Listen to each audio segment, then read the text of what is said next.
nome é André Neves. Como eu prometi no vídeo anterior, eu vou falar com vocês hoje sobre as regras de gestão do dinheiro, as duas famosas regras do Alexander Elder, a regra dos 2% e a dos 6%. Antes disso, eu preciso lembrar para vocês que ninguém deve expor na bolsa mais de 70% do seu patrimônio líquido. Então você precisa reservar pelo menos 30% do seu patrimônio para investimentos em imóveis ou renda fixa. Isso é uma proteção para você. Além disso, é preciso diversificar os investimentos na bolsa. Para isso, nós não devemos investir mais de 15% em uma única ação. Por quê? Porque à medida que nós diversificamos, comprando ações, diversas ações de diversos setores diferentes, nós eliminamos o risco sistemático, o risco do sistema. Se nós tivermos, por exemplo, 4 ações de 4 setores diferentes da economia, nós já eliminamos 72% do risco sistemático. Com 8 ações na carteira de 8 setores diferentes, nós já eliminamos mais de 90% daquele risco sistemático. Então é muito importante fazer diversificação. Além disso, então, a regra dos 2% nos diz que nós devemos limitar a, no máximo, 2% do nosso patrimônio para investir na bolsa a perdas, ao risco da perda.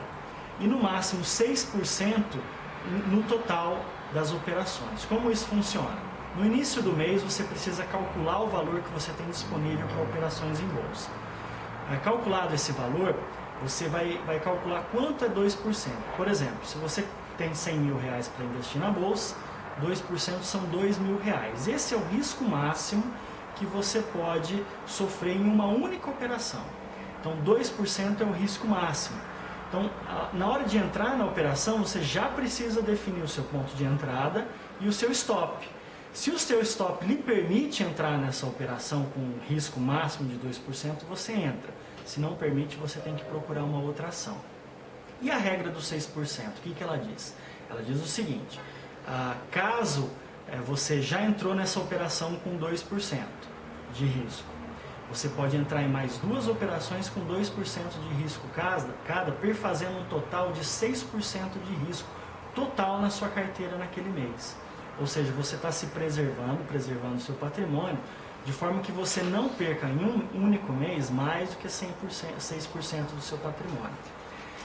À medida que as ações começarem a subir e se encaminhar para o seu preço-alvo, você pode ir elevando o stop. À medida que você elevar o stop da ação para o break-even, ou seja, aquele ponto em que você não perde mais, você pode acrescentar uma nova posição na sua conta, ou seja, você pode comprar mais uma ação com risco de 2% e assim por diante. Somente abra novas posições depois de cumprir todas essas regras. Você não deve abrir novas posições, a não ser que você já cumpriu todas essas regras anteriores. Outras 3 dicas que eu gostaria de dar para vocês. Nunca tente reduzir o preço médio das suas ações. O que é o preço médio? Você compra a ação em determinado nível, a ação cai, você compra uma nova quantidade de ações tentando reduzir o valor médio da compra. Já se diz muito aí no mercado que isso não é preço médio, é preço médio, né? Porque é muito perigoso, porque se a ação está caindo, por que você está comprando ela? Você precisa colocar stops, aprender a colocar stops. O stop é a sua proteção, nunca faça preço médio. Outra dica: nunca tenda chamadas de margem se você opera com futuros. Chamada de margem ocorre quando você compra ou vende um futuro e ele se movimenta na direção contrária que você se posicionou. Seu corretor te liga e te pede para você depositar mais dinheiro. Nunca aceite chamadas de margem. Se você precisa depositar margem, zere suas posições. E a última dica é: se você quiser reduzir o seu portfólio, liquide a sua pior posição. Por quê? Porque o primeiro erro é sempre o melhor. Espero que vocês tenham gostado. Bons trades para vocês. Nos visitem em nosso canal no YouTube e o nosso site. Lá nós temos cursos e palestras gratuitas também. Até mais.